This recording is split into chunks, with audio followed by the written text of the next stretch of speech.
الحمد لله كفى وسلام على عباده الذين اصطفى أما بعد فأعوذ بالله من الشيطان الرجيم بسم الله الرحمن الرحيم আল্লাহ নবী শরীরে যখন প্রচন্ড জ্বর এসে যায়, জ্বরে কখনো হুঁশ কখনো বেহুশ, কখনো আল্লাহ নবী হুঁশ ফিরে কখনো বেহুশ হয়ে যায়। এমন সময় আল্লাহ নবী এক সময় হুঁশ ফিরে খাতুনে জান্নাত ফাতিমাতুজ জোহরা রাদিয়াল্লাহু আনহাকে ডাকতেন, ওমা দরজার সামনে কে দাঁড়া আছে দেখো তো মা, দরজার সামনে কে দাঁড়া আছে দেখো তো মা। খাতুনে জান্নাত ফাতিমাতুজ জোহরা রাদিয়াল্লাহু তাআলা আনহা দরজার সামনে দাঁড়ালেন। দরজার সামনে দাঁড়ানোর পরে এবার দরজা তাড়াতাড়ি বন্ধ করে দেয়। ফাতিমা দরজা বন্ধ করে দিয়ে আল্লাহ নবীকে বলে, বাবা গো, এটা কে গো বাবা? তোমার দরজার সামনে এমন একটা মানুষ দাঁড়া আছে যার পা দুটা জমিনে মাথা আকাশে। বাবা গো, এত বড় লম্বা মানুষ আমার জীবনে কোনোদিন দেখি নাই গো বাবা। এ বাবা, এটা কে গো বাবা? আল্লাহ নবী বলেন, ও মা ফাতিমা, ইনি হলো সেই ব্যক্তি, তিনি শিশু সন্তান মার কোলে দুধ পান করতে করতে ঘুমায় যায়, আর মার কোলে দুধ পান করতে করতে শিশু সন্তানকে ঝটকা মেরে মার কোল থেকে কেড়ে নেয়, মাকে এতিম বানায় হয়ে যায়। হে মা, ইনি হলো এই ব্যক্তি,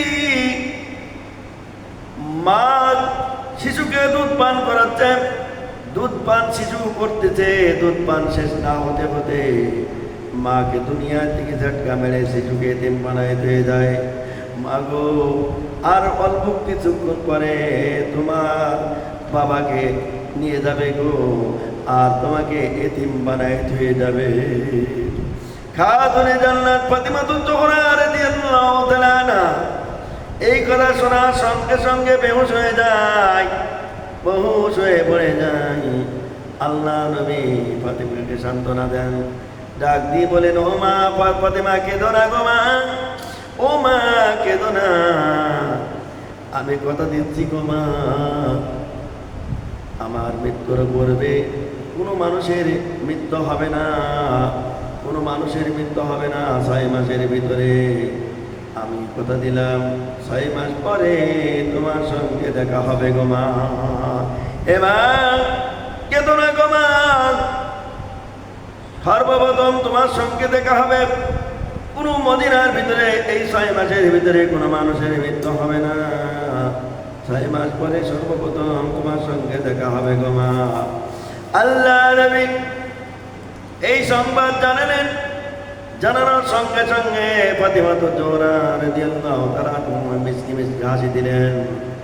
হাসি দেওয়ার পরে এবার আল্লাহ নবী মিষ্টি মিষ্টি হাসি দিলেন। ফাতিমাতুজ জোহরা রাদিয়াল্লাহু তাআলা আল্লাহ নবীর কথা শুনে এমন সময় জিবরাইল আমিন আল্লাহ নবীর সামনে উপস্থিত। আসসালাতু ওয়াসসালামু আলাইকা ইয়া রাসূলুল্লাহ আল-বিদা, আসসালাতু ওয়াসসালামু আলাইকা ইয়া রাসূলুল্লাহ আল-বিদা। আল্লাহ নবীকে বিদায় জানানোর জন্য এসেছেন। আল্লাহ নবীকে বলে, ইয়া রাসূলুল্লাহ, ইয়া হাবিবাল্লাহ, আপনার সামনে এমন একটা মেহমান নিয়ে এসেছি। এই মেহমান কোনো জায়গায় অনুমতি চায় না, কারোর কাছে অনুমতির প্রয়োজন হয় না, হুকুম দেওয়ার সঙ্গে সঙ্গে রুহটা কবজ করে নেয়। কারোর কাছে অনুমতি চায় না, অনুমতির প্রয়োজন হয় না, কিন্তু আপনার অনুমতির অপেক্ষায় জিবরাইল আমিন বলছেন, আপনার অনুমতির অপেক্ষায় এই মেহমান অপেক্ষা করছেন। আল্লাহ নবী বলছেন, ও ভাই জিব্রাইল, আমি যদি অনুমতি না দিই,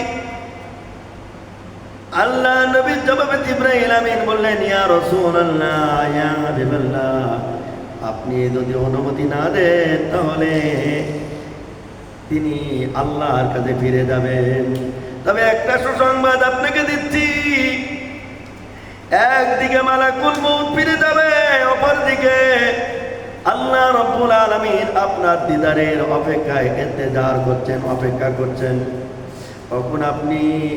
কখন আপনি আল্লাহর দরবারে যাবেন, আল্লাহ রাব্বুল আলামিন আপনার দিদারের অপেক্ষায় আছেন। সুবহানাল্লাহ। আল্লাহ নবী এই কথা শোনার সঙ্গে সঙ্গে আল্লাহ নবী বললেন, ও ভাই জিব্রাইল, এত শান্তি, এত শান্তির সংবাদ আমাকে দিয়েছো, আমি এত শান্তির সংবাদ পেলাম, কিন্তু আমার গুনাহগার উম্মতের কি উপায় হবে?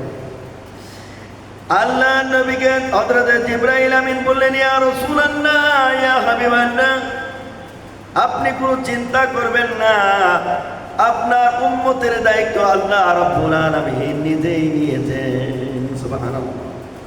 আল্লাহ রাব্বুল আলামিন নিজেই উম্মতের দায়িত্ব নিয়েছেন। এবার মালাকুল মউত আজরাইল আলাইহিস সালামকে অনুমতি দিলেন, হ্যাঁ তোমার কাজ তুমি শুরু করতে পারো। মালাকুল মউত আজরাইল আলাইহিস সালাম আল্লাহ নবীকে সালাম দিয়ে অমনি বুকের ভরে শুধু হাতটা রেখেছিলেন। নবী আমার ডাক দিয়ে বলে, ও ভাই আজরাইল, আমার মনে হচ্ছে তামাম পৃথিবী তুমি আমার বুকের পরে চড়াই দিয়েছ। মৃত্যুর যন্ত্রণা এত কঠিন আমি আগে জানতাম না। নবীকে বললেন, ইয়া রাসূলুল্লাহ, ইয়া হাবিবাল্লাহ, কোনো প্রকারের কষ্ট আপনাকে দিই নাই, শুধুমাত্র আমার ডান হাতখানা আপনার বুকের পরে রেখেছি। ডান হাত যদি এত ওজন হয়, ডান হাতের ওজন মনে হচ্ছে। আল্লাহ নবী বলতে, ভাই আজরাইল, তুমি ডান হাত রেখেছ, আমার মনে হচ্ছে তামাম পৃথিবী আমার বুকের পরে চড়াই দিয়েছ। ও ভাই আজরাইল, যত কষ্ট, যত শাস্তি, মৃত্যুর যন্ত্রণা, যা কিছু তুমি আমাকে দাও, কিন্তু আমার এতিম উম্মতের কোনো প্রকারের কষ্ট দিও না। উম্মতকে কষ্ট দিবে না, সেখানে আল্লাহ নবী উম্মতের কথা বললেন না। উম্মতের জন্য আল্লাহ নবী সবসময় উম্মতের জন্য পাগল ছিলেন। এবার আজরাইল আলাইহিস সালাম বলতেন, ইয়া রাসূলুল্লাহ, ইয়া হাবিবাল্লাহ, আপনার উম্মতের পরে কোনো প্রকারের চাপ হবে না। আপনার উম্মত যদি প্রত্যেকদিন 5 ওয়াক্ত নামাজে পড়ে নেয়, আল্লাহু লা ইলাহা ইল্লা হুয়াল হাইয়ুল কাইয়্যুম, ইয়া রাসূলুল্লাহ, ইয়া হাবিবাল্লাহ, এই আয়াতুল কুরসি প্রত্যেকদিন পড়বে, প্রতিদিন আয়াতুল কুরসি পাঠ করবে। আমি আজরাইল আলাইহিস সালাম কথা দিলাম, এমনভাবে দান কবজ করব, জীবিত জানোয়ার।